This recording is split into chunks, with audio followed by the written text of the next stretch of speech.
కృష్ణ భగవానుడు ద్వారకా నగరానికి వెళ్ళిపోయాడు. తదనంతరం ఆ మరుసటి రోజున నారద మహర్షి వచ్చారు ఇంద్రప్రస్థానికి. పాండవులు ఆయన్ని చూసి ఎంతో సంతోషించారు. ప్రవిమలాగమతత్వవీది తపప్రభాసి జగత్రయీ శివకరుండు హితోపదేశము సేయగా కడువేట్కతో దివిజవంద్యుడు ప్రీతితో చనుదించే నారదుండంబుజోద్భవతనూజుడు భానుతేజుడు పాండవీయుల పాలికిన్. ఆ నారద మహర్షి యొక్క దర్శనమే అంత గొప్పది. ఎందుచేత అంటే ఆయన వేదముల చేత ప్రతిపాదింపబడినటువంటి తత్వాన్నంతటినీ కూడా అనుభవంలోకి తెచ్చుకున్నటువంటి వాడు, విశేషమైనటువంటి తపస్సు చేసినవాడు, జగత్రయీ శివకరుండు, మూడు లోకములకు కూడా ఎప్పుడూ శుభం జరిపించేటటువంటి ప్రయత్నమునందు పూనిక కలిగినటువంటి వాడు, హితోపదేశము చేయగా ఏదో ఒక మంచి మాట చెప్పడం కోసమని ఆయన బయలుదేరి వచ్చాడు. ఆయన వచ్చినప్పుడు ఆ పాండవులు చూసి ఎంతో సంతోషించి ఒక ఎత్తైనటువంటి పీఠం వేసి దాని మీద వారిని కూర్చుండచేసి వారు 5గురు ఆయనకి నమస్కారం చేసి ద్రౌపదీదేవిని తీసుకొచ్చి ఆమెతో కూడా నమస్కరింపచేశారు. ఒక మహాత్ముడు వచ్చినప్పుడు ఎలా ప్రవర్తించాలో మనకి నేర్పుతాయి పురాణేతిహాసములు. నారదుని యొక్క వైభవం అటువంటిది. ఆయన ఒక మంచి మాట చెప్పడానికి వచ్చాడు అంటే ఆయన చెప్పేటటువంటి మంచి మాట పాండవుల జీవితాన్ని అంతగా తీర్చిదిద్దగలిగినదై భవిష్యత్తులో ఎంతో ప్రయోజనాన్ని చేకూర్చగలిగినటువంటి మాట చెప్పగలిగినటువంటి అధికారం ఉన్నవాడు కాబట్టి బయలుదేరి వచ్చాడు. ఆయన ఆ మంచి మాట చెప్పడంలో ఆయన ఉద్దేశ్యం పాండవులను రక్షించడమే. ఎందుకు వాళ్ళని రక్షించాలి? నారదుడు ఎందుకంత ప్రయత్నపూర్వకంగా బయలుదేరి వచ్చి పాండవులకు మంచి మాట చెప్పాలి అంటే పాండవులు పట్టుకున్నటువంటి ధర్మమే దానికి కారణం. ఎటువైపు నుంచి ప్రమాదము వచ్చే అవకాశం ఉంటుందో అటువంటి అవకాశం రాకుండా నివారణ చేయడం. ప్రమాదం అంటూ ఒకసారి వచ్చిందనుకోండి, ఇబ్బంది అంటూ ఒకసారి ఏర్పడిందనుకోండి, దాన్ని కొన్ని విషయాల్లో మీరు ముడి విప్పలేరు, చాలా కష్టం. నేను మీతో మనవి చేశాను, అసలు మహాభారతంలో రాజ్యం సమస్య అయితే, రాజ్య విభాగము సమస్య అయితే దాన్ని పరిష్కారం చేయడం అసలు కష్టంతో కూడుకున్నది కానే కాదు. ఎందుకంటే ధర్మరాజు గారు నాకు ఇంత రాజ్యం కావాలని కానీ, ఈ భాగాలు నాకు కావాలని కానీ ఆయన అడగలేదు. అరణ్యవాస అజ్ఞాతవాసములు అయిపోయిన తర్వాత ఆయన చెప్పినది ఏమిటంటే నాకు 5 ఊళ్ళు ఇస్తే చాలు అని అడిగాడు. 5 ఊళ్ళు ఇస్తే చాలు, తృప్తి పడతాను అని ధర్మరాజు గారు అన్నప్పుడు 5 ఊళ్ళు నచ్చజెప్పి ఇప్పించారనుకోండి, అయిపోయిందంతే. మరి సమస్య ఎందుకు జటిలమైంది? ద్రౌపదీదేవిని వాళ్ళు అవమానించడం అనేటటువంటి సంఘటన చేతనే కౌరవులు నశించిపోయారు. ఆవిడ్ని అవమానించిన కారణం చేతనే భీముడు ప్రతిజ్ఞ చేశాడు దుశ్శాసనుడి గుండెలు బదలగొడతానని. ఆవిడని తొడ చూపించి దుర్యోధనుడు వచ్చి తొడ మీద కూర్చోమని సంజ్ఞ చేసినటువంటి కారణం చేతనే దుర్యోధనుడి యొక్క తొడలు విరగ్గొడతాను అని ప్రతిజ్ఞ చేశాడు. ఇప్పుడు ఇన్ని ప్రతిజ్ఞలు ఎవరి కారణంగా వచ్చాయి? ఒక ఆడదాని కారణంగా వచ్చాయి. ఒక ఆడదాని కారణంగా వచ్చినటువంటి ఈ సమస్యలు పరిష్కారం దేనివల్ల అవుతాయి అంటే ప్రాణాలు పోవడం వల్లే అవుతాయి. అవి ఒక చోట కూర్చుని మాట్లాడుకుంటే పరిష్కారం అయ్యేవి కావు. రాజ్య సమస్య అయితే పరిష్కారం అవుతుంది. రాజ్య సమస్యని పరిష్కారం చేసేసుకుని దుర్యోధన దుశ్శాసనుల్ని సంహరించలేదనుకోండి, ద్రౌపదీదేవి కురులు ముడి వేసుకోదు. ఆవిడ ఆ కురులు అలాగే విప్పుకుని ఉంటుంది. ఆవిడ కురులు ముడి పడాలి అంటే దుశ్శాసన సంహారం జరిగి తీరాలి. ఇప్పుడు చూడండి ఎందుకు అంత పీఠముడి పడిపోయింది భారతంలో. ఒకే కారణం, ఆడదాన్ని గౌరవించినా అంత ఉన్నతికి వెడతాడు. ఆడవారి విషయంలో చాలా చులకన భావంతో ప్రవర్తించడం చేతనైనా చిట్ట చివరికి ప్రాణాన్ని పోగొట్టుకోవలసిన స్థితి వస్తుంది. కాబట్టి తస్మాత్ జాగ్రత్త అని భారతం మనకి సందేశాన్ని ఇస్తుంది. కాబట్టి నారద మహర్షి ఏదో చాలా దూరదృష్టితో వచ్చారు. ఎక్కడో ఏదో పెద్ద ప్రమాదం జరగబోతోంది, ఒక ఏర్పాటు ఉండకపోతే ఎక్కడి నుంచో ఒక ఇబ్బంది ఒకటి వస్తుంది, ఆ ఇబ్బంది రాకుండా ఉండాలంటే నారద మహర్షి జోక్యం చేసుకోవాలి. అందుకుని వచ్చారు ఆయన. ఆయన వచ్చి ఆ పాండవులు 5గురిని కూర్చోపెట్టి మాట్లాడుతున్నారు. వారు కూడా అంత గౌరవించారు, అంత మర్యాదనిచ్చారు. గురువుగారి విషయంలో శాస్త్రం ఒక మర్యాదతో కూడిన మాట చెప్తుంది. గురువుగారు ఆదేశించి కూర్చోమంటే ఏమో కానీ గురువుగారు ఆదేశించినప్పుడు గురువుగారితో సమానంగా ఎప్పుడూ కూర్చోకూడదు. గురువుగారి కన్నా తక్కువలో మాత్రమే కూర్చోవలసి ఉంటుంది. అది దానివలన గురువుగారికి కొత్తగా ఏదో ఒరిగిపోయిందని మీరు అనుకోకూడదు. ఆ పూజ్య భావన మిమ్మల్ని పెంచుతుంది, పైకెత్తుతుంది. నేను మీతో చాలా మార్లు మనవి చేశాను. ఎవడు పూజని జాగ్రత్తగా చేస్తాడో, ఎవడు పూజ యొక్క అంతరార్థమును గుర్తిరిగి చేస్తాడో వాడు పూజనీయుడవుతాడు. నిన్న భీష్ముడు అదే అంటాడు. ఒకరిని పూజించారు అంటే కారణం ఏమిటి? కేవలము కీర్తి చేతనే పూజిస్తాడు. కీర్తి లేనివాడు పూజార్హుడు కాలేడు. ఎక్కడికి వెళ్ళినా గౌరవింపబడడానికి కారణం కేవలము వారు సంపాదించుకున్న కీర్తి కారణంగా ఉంటుంది. శరీరం పడిపోయినా ఆ వ్యక్తికి ఇచ్చేటటువంటి గౌరవం ఆయన శరీరంతో ఉన్నప్పుడు సంపాదించుకున్న కీర్తి కారణమై ఉంటుంది. కాబట్టి అహరహము కీర్తి నశించిపోకుండా ఉండడానికి వీలైన రీతిలో అశిధారావ్రతంగా మనుష్యుడు తన జీవితాన్ని చేసుకుని చక్కగా ప్రవర్తించవలసి ఉంటుంది. ఆ నడవడిని నేర్చుకోవలసి ఉంటుంది. జాగ్రత్తగా దిద్దుబాటు చేసుకోవాలి. ఆ వినయం, ఆ మర్యాద పాండవుల దగ్గర లేదనుకోండి, వచ్చిన వారు వచ్చినట్టు వెళ్ళిపోతారు నారద మహర్షి. మరి పాత్రతకి అది గుర్తు. నారదుడు చెప్పడానికి వచ్చాడు, కానీ పాండవులకు ఆ పాత్రత ఉందా? వాళ్ళు తమ నడవడి చేత నిరూపించుకున్నారు. ఇప్పుడు నారద మహర్షి అన్నారు వాళ్ళని కూర్చోపెట్టి, సర్వధర్మజ్ఞులు ఉర్వీష పూజ్యులు అన్యోన్య నిత్య సౌహార్దయుతుల అగణిత గుణయుక్తి బొగడంగా తనువార ఇట్టి మీ కేవురకిప్పుడు ద్రుపదసుత ఒక్కతియ ధర్మమతి ధర్మపత్ని అయినది. ఈ క్రమంబు లోకాగమంబులందు విరుద్ధము. ఈ సుందరి కారణంబున మీకు విప్రీతి పుట్టకుండనుండవలయు. ప్రియ సహోదరులు తొల్లి సుందోపసుందులొక్క యువతి కడరి విగ్రహించి అసురవీరులు తమలోన పొడిచి మృత్యు నిలయమునకు చనిరి. ఆయన అన్నారు, ఇన్నాళ్ళు మీ 5గురి మధ్య అభిప్రాయ భేదం రావడానికి కారణం లేదు. చాలా సమైక్యంగా ఉన్నారు. 2 అభిప్రాయ భేదాన్ని తెచ్చుకోవడానికి కారణం లేకపోయినా కల్పించుకుని దెబ్బలాడుకునే వాళ్ళు ఉంటారు. మీ యందు ఆ మనస్థితి లేదు. మీరు విశేషమైనటువంటి సౌహార్దత కలిగినటువంటి వారు. ఒకరి పట్ల ఒకరికి అంతటి ప్రేమ ఉంది 5గురికి. కానీ ఇప్పుడు మీ జీవితాల్లోకి ఒక గొప్ప అదృష్టంతో పాటే ఒక సమస్య కూడా ప్రవేశించింది. గొప్ప సుందరాంగి అయినటువంటి భార్య 5గురికి ఒక్కతే. ఇంకా ఇప్పటికీ ధర్మరాజు గారికి వేరు భార్య లేదు. భీముడు హిడింబని చేసుకున్న ఆమె కుమారుడితో కలిసి ఉత్తర దిక్కుకు వెళ్ళిపోయింది, హిమాలయాలకి. అప్పటికి ఇంకా అర్జునుడు వేరొక వివాహం చేసుకున్నట్లు కానీ నకుల సహదేవులు వేరొక వివాహం చేసుకున్నట్లు కానీ లేదు. కాబట్టి 5గురికి ఆమె ఒక్కతే భార్య. 5గురికి ఒక్కతే భార్య అయిన కారణం, ఆ కారణం వల్ల ఏదైనా మీ మధ్య దెబ్బలాట అంటూ వస్తే దాని పరిష్కారము మరణమునందే ఉంటుంది. కాబట్టి ఒండరుల మధ్య పగ ఎంత దూరం పెడుతుందంటే చంపుకోవడమే. వినా మార్గం లేని స్థితికి వెళ్ళిపోతుంది.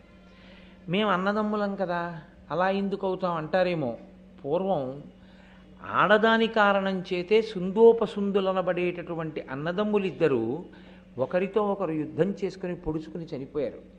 కాబట్టి మీ 5గురి జీవితంలో ద్రౌపదీదేవి వలన మీరు దెబ్బలాడుకునే రోజు రాకూడదు. అలా రాకుండా ఉండాలి అంటే మీలో మీకు ఒక కట్టుబాటు, ఒక ఏర్పాటు, ఒక పద్ధతి, ఒక నియమం ఏర్పాటు చేయబడి ఉండాలి. మీరు ధర్మమునకు కట్టుబడేటటువంటి వాళ్ళు కనుక. ఎందుకంటే ఇది అలౌకికమైనటువంటి వివాహం. లోకరీతి ఎలా ఉంటుందో అలా లేదు మీ వివాహం. మీది ఆశ్చర్యజనకమైన వివాహం.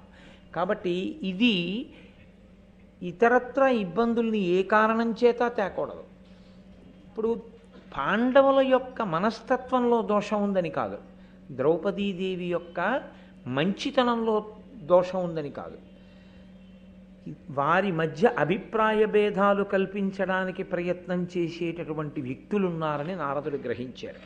నిన్న నల్లా దుర్యోధనుడు చాలామంది అందగత్తెల్ని పంపించి పాండవుల మనసు ద్రౌపది మీద విరిగిపోయేటట్టు చేయడము, ద్రౌపదీదేవికి పాండవులకి మధ్య ఏదైనా అగాధాన్ని సృష్టించడము చేస్తే వాళ్ళ మనశ్శాంతి నశిస్తుందిగా అన్నాడు. అలా జరగకుండా ఉండాలని నారద మహర్షి బయలుదేరి వచ్చారు. ఆ సుందోపసుందులు ఎవరు అని అడిగారు. పూర్వం దితి కడుపున హిరణ్యకశిపుడు పుట్టాడు. ఆ హిరణ్యకశిపుడికి నికుంభుడు అనే రాక్షసుడు, ఆ నికుంభుడికి సుందోపసుందులు అని ఇద్దరు కొడుకులు. సుందుడు ఉపసుందుడు, వాళ్ళ పేరు సుందోపసుందులు అని కలిపి చెప్తారు. వాళ్ళిద్దరిది ఒక్కటే మాట, అంత అన్యోన్యంగా ఉండేవారు. వాళ్ళు రాక్షసులు కానివ్వండి, ఇంకొకటి కానివ్వండి, అన్నదమ్ములు కలిసి ఉండడం అనేటటువంటి విషయం మాత్రం చాలా గొప్ప విషయం. అది కేవలముగా నోటితో చెప్పడానికి వీలైనంత తేలికైన విషయం మాత్రం ఒక్కనాటికి కాదు. ఇంత ఐకమత్యత కలిగిన సుందోపసుందులు ఒక చిత్రమైన మాట అన్నారు. వాళ్ళు అన్నారు, అసలు లోకంలో అనన్యసాధ్యమైనటువంటి వైభవాన్ని పొందాలి అంటే అది దేని చేత సాధ్యం కాదు, కేవలము తపస్సు చేత మాత్రమే సాధ్యం. ఇది చాలా పెద్ద మాట ఉసుమండి. సుందోపసుందులు రాక్షసులైతే కావచ్చు, కానీ వాళ్ళు చాలా పెద్ద మాట అన్నారు. అసలు ఈ శరీరంతో వచ్చినవాడు మళ్ళీ ఈ శరీరంలోకి వెళ్లకుండా ఉండాలి అంటే పెట్టవలసిన పెట్టుబడి శరీరమే. కాబట్టి ఒరేయ్ తమ్ముడు, మనం గొప్ప కోరికలు కోరుదాం, వాటి కోసం తపస్సు చేద్దాం, వస్తావా అన్నాడు. అన్న ఏం చెప్తే తమ్ముడికి అది. కాబట్టి అలాగే అన్నయ్య అన్నాడు. ఇద్దరూ కలిశారు, వింధ్యపర్వతం యొక్క గుహలోకి వెళ్ళారు. ఎంత తపస్సు చేశారో తెలుసా అండి. ఈ శరీరము దేని నుంచి విముఖంగా ఉంటే భోగమని పిలుస్తుందో దానికి అనుకూలంగా పెట్టి ఖేదం కల్పించారు. మీరు చూడండి, బయట వాతావరణం వేడిగా ఉందనుకోండి, దీంట్లో చల్లటిది పోశారనుకోండి సుఖం. బయట వాతావరణం చల్లగా ఉందనుకోండి, దీంట్లో వేడిగా ఉండేది పోశారనుకోండి, దీనికి సుఖం. బయట బాగా చల్లగా ఉందనుకోండి, దీని మీద వేడి నీళ్లు పోస్తే సుఖం. బయట చాలా వేడిగా ఉందనుకోండి, దీని మీద చల్లటి నీళ్లు పోస్తే సుఖం. బయటి వాతావరణం ఎలా ఉంటుందో దానికి వ్యతిరేకంగా ఉంచితేనే భోగం కల్పించినట్టు అని చెప్తుంటుంది మనసు ఎప్పుడు. కానీ వాళ్ళు ఏం చేశారంటే, ఇది ఖేదపడిపోయినా పర్వాలేదు, ఈశ్వరుడి యొక్క అనుగ్రహం మాకు కావాలి. ఇక్కడే చిన్న తేడా వల్ల నశించిపోతారు రాక్షసులు. కాబట్టి శీతాకాలంలో నీటిలో, వర్షాకాలంలో నీటిలో తల ఇలా పైకెత్తి చూస్తూ కొన్నాళ్ళు ఇలా తల కిందకి దించుకుని మాత్రమే ఉండిపోయి, అదేమంత తేలిక విషయం కాదు. తల చాలాసేపు మీరు ఇలా కిందకి దించి అలా ఉండలేరు, కొంతసేపటికి ఇదంతా నొప్పి వచ్చేస్తుంది. అలా తల దించుకుని ఉండి కొన్ని సంవత్సరాలు, రెండు చేతులు పైకెత్తి ఉంచేసి కొన్ని సంవత్సరాలు, ఒంటికాలు మీద నిలబడి కొన్ని సంవత్సరాలు, ఇలా బయట అసలు ఆహారం తీసుకోవడం మానేసి గాలిని భక్షిస్తూ కొన్ని సంవత్సరాలు తపస్సు చేస్తే వాళ్ళ యొక్క ఆ బ్రహ్మస్థానంలోంచి తపో ధూమము పైకి వచ్చి అది వింధ్యపర్వత గుహలోంచి పైకి వచ్చి ఆకాశాన్ని కప్పింది. కప్పితే దేవతలు బ్రహ్మగారి దగ్గరికి వెళ్ళారన్నారు, అనితర సాధ్యమైన తపస్సు చేశారు సుందోపసుందులు, కాబట్టి వాళ్ళని అనుగ్రహించమన్నారు. చతుర్ముఖ బ్రహ్మగారు ప్రత్యక్షమయ్యారు. ఇది ఒక భక్తుడైతే ఏమంటాడంటే, నీ పాదముల ఎడ విస్మృతి లేని భక్తిని నాకు కృప చెయ్యి అని అడుగుతాడు, అంతే ధన్యుడైపోతాడు. ఏ శరీరాన్ని ఇంత కష్టపడి అడ్డుపెట్టి వీళ్ళు వ్యాపారంగా చేశారో, అంత కష్టపడి ఆ తపస్సు చేశారో దాన్ని నిజంగా వ్యాపారం చేసుకుంటారు. ఇప్పుడు ఆ వచ్చిన బ్రహ్మగారిని వాళ్ళు ఏమడిగారంటే, మాకు కొన్ని కోరికలు ఉన్నాయి, కోరిన రూపం మాకు వచ్చేయాలి. ఇది లోకంలో ఇదో గమ్మత్తు. ఇలా ఉన్నాడు అనుకోండి, నేను సర్వోత్కృష్టమైనటువంటి ప్రాణిరా, నేను మనుష్యుణ్ణిరా అని వాడు తృప్తిపడ్డాం. వాడికి ఏదో ఒక దిక్కుమాలిన కోరిక పుడుతుంది, అలా అది ఉంది చూసావా, దానిలో నేను ఉంటే ఎలా ఉంటుందని. ఈ కోరిక వల్లే మనిషి ఏం చేశాడో తెలుసా అండి, సృష్టిలో ఉన్న ప్రతి జీవరాశిలోనూ ఉన్నటువంటి ప్రతి జీవిలో ఉన్నటువంటి ఉత్కృష్టమైన లక్షణం ఏదుందో దాన్ని తెచ్చి వాడుకున్నవాడు మనుష్యుడు ఒక్కడే. మీరు గమనించండి, ఏనుగుంది, దాని దంతం తెచ్చి బొమ్మలు చేసుకునేవాడు మనుష్యుడే. గుర్రం ఉంది, దాని మీద ఎక్కి స్వారీ చేసేవాడు మనుష్యుడు ఒక్కడే. ఆవు ఉంది, దాని పాలు తెచ్చుకుని అభిషేకం చేసుకునేవాడు మనుష్యుడే. గేదె ఉంది, దాని పాలు తెచ్చుకు తోడు పెట్టుకు పెరుగు తినేవాడు మనుష్యుడే. జింక్ ఉంది, దాని చర్మం తెచ్చుకుని వేసుకుని జపం చేసుకునేవాడు మనుష్యుడే. పులితోలు మీద కూర్చునేవాడు మనుష్యుడే. ఏనుగెక్కి ఆ అంబారీ మీద కూర్చుని యుద్ధానికి వెళ్ళేవాడు, గజారోహణ సత్కారాన్ని పొందేవాడు మనుష్యుడే. ఒక నెమలుంది, దాని ఈకలు తెచ్చి ఇంట్లో అందంగా పెట్టుకుని నెమలి నాట్యం చేస్తుంటే సంతోషపడిపోయేవాడు మనుష్యుడే. పక్షుల్ని తీసుకొచ్చి పంజరాల్లో పెట్టేవాడు మనుష్యుడే. ఆఖరికి కస్తూరి మృగం కస్తూరి తెచ్చుకుని ఒంటికి రాసుకుని పొంగిపోయేవాడు మనుష్యుడే. ఇది ఒక జీవికున్న ప్రత్యేకతని వేరొక జీవి తన భోగానికి వాడుకోదు లోకంలో. మనుష్యుడు గోడ మీద బల్లి తప్ప వాడు తినందేముండదు. కొన్ని దేశాల్లో అవి తింటారట. నేను అది విని తెల్లబోయాను. కాబట్టి అన్నిటినీ తిని తాను సుఖంగా ఉండాలని కోరుకునేటటువంటి విషయంలో అసలు నిగ్రహం లేకుండా ఆ భోగానికి అవధి లేనితనమే రాక్షసత్వం. కాబట్టి సుందోపసుందులు అడిగారని మనం ఏం వాళ్ళని అనుకోక్కర్లేదు. వాళ్ళు అన్నారు మాకు కామరూపం కావాలి. వాడికో ఏనుగుని చూశాడు అనుకోండి, ఆ ఏనుగుని ఇంకో పెద్ద ఏనుగొచ్చి యుద్ధం చేసి కొట్టి పడేస్తే అలా ఉంటుంది అనిపిస్తే వీడు పెద్ద ఏనుగు అయిపోతాడు.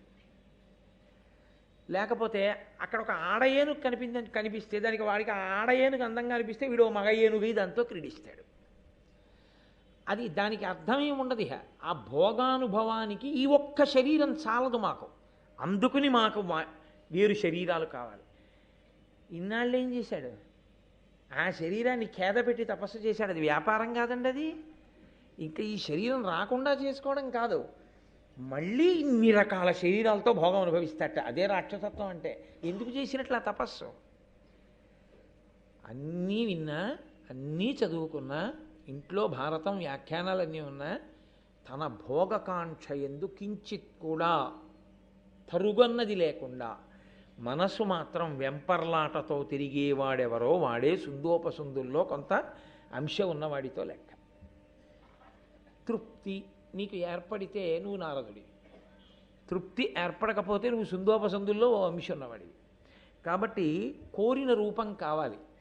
మేము ఎక్కడికి వెళ్ళాలనుకుంటే అక్కడికి వెళ్ళిపోతూ ఉండాలి. మళ్ళీ అది రూపం చేత, ఇది దేశము చేత. వాడికి ఎవరో వచ్చి చెప్తారు, హిమాలయ పర్వతములకు ఎడమ పార్శ్వమునందు ఉండేటటువంటి పొదరింటిలో ఒక గొప్ప తీగ ఉంది, ఆ తీగ ఆకులు తింటే నీకు గొప్ప బలం వస్తుందంటాడు. వాడు వెళ్ళిపోయి ఆ ఆకు తినేయాలి. దానికి వాడు కష్టపడ్డావు, వెంటనే వెళ్ళిపోవాలి వాడు. అలా వచ్చినవే కదా సాధనాలన్నీ, ప్రయాణ సాధనాలు. వెళ్ళేటప్పుడు కూడా భోగమునకు కించిత్ ఇబ్బంది రాకుండా వెళ్ళిపోవడం అనేటటువంటి ప్రక్రియలో ఒకప్పుడు కారు అంటే కారు ఒక్కటే ఉండేది. ఆ తర్వాత కారు ఏసీ కారు అయింది. ఆ తర్వాత ఏసీ కారు ఆడియోతో తయారైంది. ఆ తర్వాత ఏసీ కారులో ఆడియో విత్ వీడియో, వెనకాతల కూర్చుని అలా స్క్రీన్ మీద చూస్తూ సినిమా చూస్తూ వెళ్ళిపోవచ్చు. ఆ తర్వాత సెల్ ఫోన్ పొరపాటున ఛార్జింగ్ అయిపోతే అందులోనే పెట్టేసుకోవడానికి ఛార్జర్ వచ్చేసింది. నీకు వినపడి బాధపట్టక్కర్లేదు, నువ్వు అద్దాలు వేసుకుంటుంటే వీధిలో వాళ్ళ చెవులు పగిలిపోయేలా హారన్లు కొట్టచ్చు. ఎన్ని భోగాలు కావాలో అన్ని భోగాలు అందులో ఉన్నాయి. ఇన్ని భోగములు అందులో ఉన్నప్పుడు మనసుకి ఏకాగ్రత ఎందుకు ఉంటుంది? అందులో టీవీ ఉంది, నీకు రోడ్డు కనపడుతుందా? అందులో పాట ఉంది, నీ మనసు నిలబడుతుందా? అందులో సెల్ ఫోన్ ఉంది, నీ దృష్టి స్టీరింగ్ మీద ఉంటుందా? కాబట్టి అన్నీ ఉన్న కారు రోడ్డు మీద పక్కన పడిపోతుంది. అది ఎక్కిన ఈయన ఇంటెన్సివ్ కేర్ యూనిట్లో ఉంటాడు. నిగ్రహం లేకపోతే వచ్చే ప్రమాదం. దాన్ని ఎలా వాడుకోవాలో అలా వచ్చిందనుకోండి, అది వేరే విషయం. కాబట్టి గమనము, మాయారూపమును మేము ధరించగలిగి ఉండాలి. నాలుగోది ఏమిటో తెలుసా? ఇన్ని ఉన్నాయి, నీకు ఇచ్చేసానన్న తర్వాత రేపు చచ్చిపోతే అందులో చావు రాకూడదు. అసలు ఈ శరీరం పడిపోకూడదు. ఇందుకు వీడు ఇంత కష్టపెట్టి తపస్సు చేసింది, అది విచిత్రం. అసలు మేము చచ్చిపోకూడదు బ్రహ్మదేవ అంటే ఆయన అన్నాడు, అలా కుదరదులేవయ్యా, చచ్చిపోకపోవడం అన్నది వదిలేయి. అసలు ఇవ్వలేరు ఎవరది, అది ప్రకృతి పరిణామం, పడిపోవాలి ప్రతి ప్రాణి కూడా. కానీ ముందు 3 ఇస్తాను తీసుకో అంతే. వాడికి ఇంకేం కావాలండి 3 ఇచ్చేస్తే? ఉత్తర క్షణం ఎక్కడెక్కడ ఉన్న భోగములను అనుభవించాలి. అన్ని భోగముల కన్నా ఎక్కువ భోగములు ఎక్కువ ఉంటాయి అంటే స్వర్గలోకంలో ఉంటాయి. అందుకని వీళ్ళందరూ ఎప్పుడు ఎక్కడికి పోతారంటే స్వర్గలోకం మీద దాడికి పోతారు రాక్షసులందరూ. కాబట్టి ఆ స్వర్గలోకం మీదకి వెళ్ళాడు, అందరినీ ఇబ్బంది పెట్టేశాడు. ఎవరైనా ఒకవేళ వేదము అన్నా, ఈశ్వరుడు అన్నా, యజ్ఞము అన్నా, యాగము అన్నా వాళ్ళని పట్టారు, బంధించారు, తీసుకొచ్చారు, కారాగారంలో పెట్టేశారు. నాకన్నా ఈశ్వరుడు ఎవడన్నాడు. ఇంకా దాంతో వ్యక్తి పూజ మొదలుపెట్టాడు, నానా అల్లరి పెట్టడం మొదలుపెట్టాడు. ఆఖరికి వాడి కోరిక ఎంత దూరం వెళ్ళిపోయిందంటే వాడు అరణ్యంలో ఏనుగుల మధ్య ఏనుగై, పులుల మధ్య పులై, సింహాల మధ్య సింహమై వాటిని కూడా బాధపెట్టేవాడు. నేను యథార్థం చెప్తున్నాను, భారతంలో ఉంది, మీరు కావాలంటే చదవండి. కాబట్టి వీడికి ఉన్న శక్తులన్నీ ఎందుకు పనికొచ్చాయంటే వీళ్ళు తప్ప మిగిలిన వాళ్ళని బాధ పెట్టడానికి పనికొచ్చాయి. ఆ స్థితిలో దేవతలందరూ వెళ్ళి బ్రహ్మగారికి చెప్పారు, అయ్యా వీళ్ళిద్దరు ఎలా చచ్చిపోతారు, అసలు వీళ్ళిద్దరు చచ్చిపోయే మార్గం ఏమైనా ఉందా అన్నారు. అంటే బ్రహ్మగారు ఒకసారి ఆలోచించి ఆయన అన్నాడు, విశ్వకర్మ దేవతల యొక్క శిల్పి, ఆయన్ని పిలిచి లోకంలో ఇప్పటి వరకు లేనటువంటి గొప్ప అందగత్తెని సృజించు. ఆయన తిలాణుమణికోటి సంఘటిత దివ్య దేహంబుతో తిలోత్తమ అనంగ ఒక్క యువతీ లలామంబు ఉత్పలాక్షినొనరించే సర్వగుణభాసి రూప క్రియా కళావిదుడు విశ్వకర్మ తన కౌశలం బెర్పడన్. ఆయన రత్నాలలో నువ్వు గింజలంతంత ఉండేటటువంటి రత్నములను కొన్నిటిని తీసుకుని ఆ నువ్వు గింజల్లాంటి రత్నాలతో ఆ తేజస్సుతో ఒక స్త్రీని సృజించాడు. ఇప్పుడు ఆమె సౌందర్యం ఎలా ఉందంటే ఆమె బ్రహ్మగారికి ప్రదక్షిణం చేద్దామని ప్రదక్షిణం చేస్తోంది.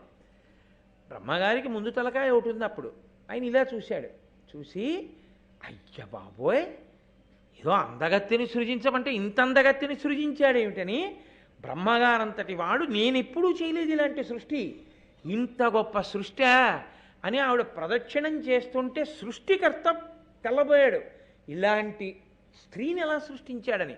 అప్పుడు ఒక్క ముఖం 4 ముఖాలైంది ఆవిడ్ని చూడటంలో. ఇంద్రుడు ఆవిడ్ని చూడ్డానికి 2 కళ్ళు చాలవని ఒళ్ళు 1000 కన్నులు చేసుకున్నట్టు అంత అందగత్తెని సృజించి బ్రహ్మగారు అన్నారు, వాళ్ళకేం వికారం ఏం లేదు, ఆ చూడటం చేత అభినందించారు సృష్టిని. విశ్వకర్మని అభినందించారు. అభినందించి అమ్మాయి నువ్వు వెళ్ళి సుందోపసుందుల మధ్య విభేదాన్ని కల్పించు, వాళ్ళిద్దరూ మరణించేటట్టు చెయ్యి అన్నారు. ఆజ్ఞ అని ఆవిడ సుందోపసుందుల దగ్గరికి వెళ్ళింది. వాళ్ళిద్దరూ ఆవిడ్ని చూడగానే, రాక్షస బుద్ధి కదండి అది, దేవతా బుద్ధి, అభినందించి విడిచిపెడతారు. రాక్షస బుద్ధి ఏమిటంటే వెంటనే తమదైపోవాలి, తాము అనుభవించాలి. కాబట్టి వాళ్ళన్నారు, ఇద్దరూ ఏకకాలంలో నువ్వు నాకు భార్యవికా అన్నారు.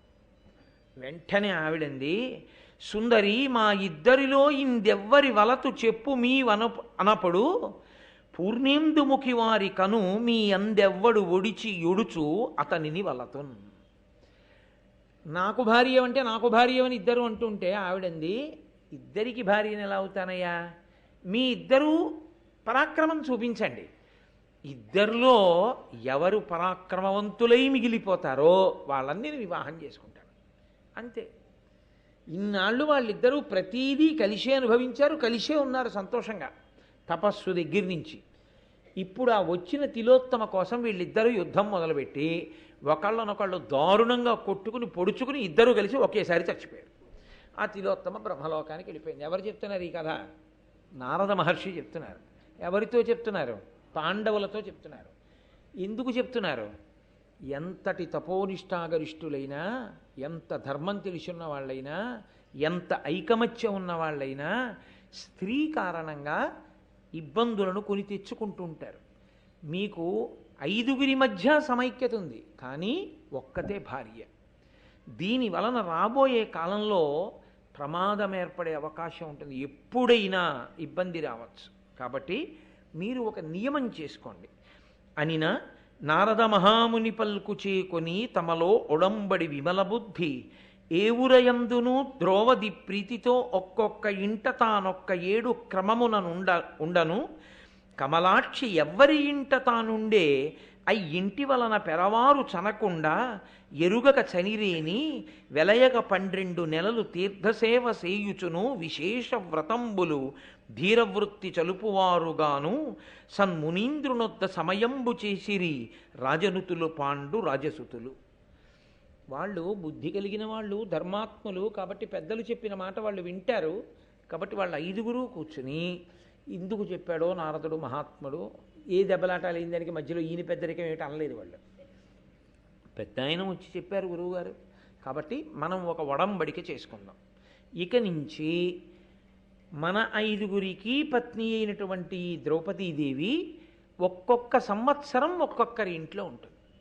ధర్మరాజు గారి ఇంట్లో ఉన్నప్పుడు మిగిలిన 4 ధర్మరాజు గారితో కలిసి ఉండగా, ఆవిడితో మాట్లాడుతున్నా, ఆవిడితో కలిసి ఎక్కడికన్నా వెడుతున్నా, కలిసి ఆ ఇంట్లో విహరిస్తున్నా, కలిసి ఆఖరికి ఓ గదిలో నిలబడున్నా, మిగిలిన 4 పొరపాటున కూడా వెళ్ళి చూడకూడదు. ఒకవేళ అలా చూస్తే 12 నెలలు తీర్థయాత్రకి వెళ్ళాలి. అది పాపము కింద భావన చేద్దాం. చేసి తత్పాప పరిహారార్థం 12 నెలలు వెళ్ళాలి. సంస్కృత భారతంలో 12 సంవత్సరాలు వ్యాసుల వారు పెట్టిన నియమం. నన్నయ్య గారు ఆంధ్రీకరించినప్పుడు దాన్ని 12 నెలలుగా మార్చారు. కాబట్టి 12 నెలలు మనం అలాంటి నియమం పెట్టుకుందాం. ఒక్కొక్కరింట 12 నెలలు ఉంటుంది ద్రౌపదీదేవి. అలాగే తప్పకుండా అంగీకారం. కాబట్టి ఆవిడ ధర్మరాజు గారి ఇంట్లో ఉండి చక్కగా సంతోషంగా జీవితాలు గడిచిపోతున్నాయి.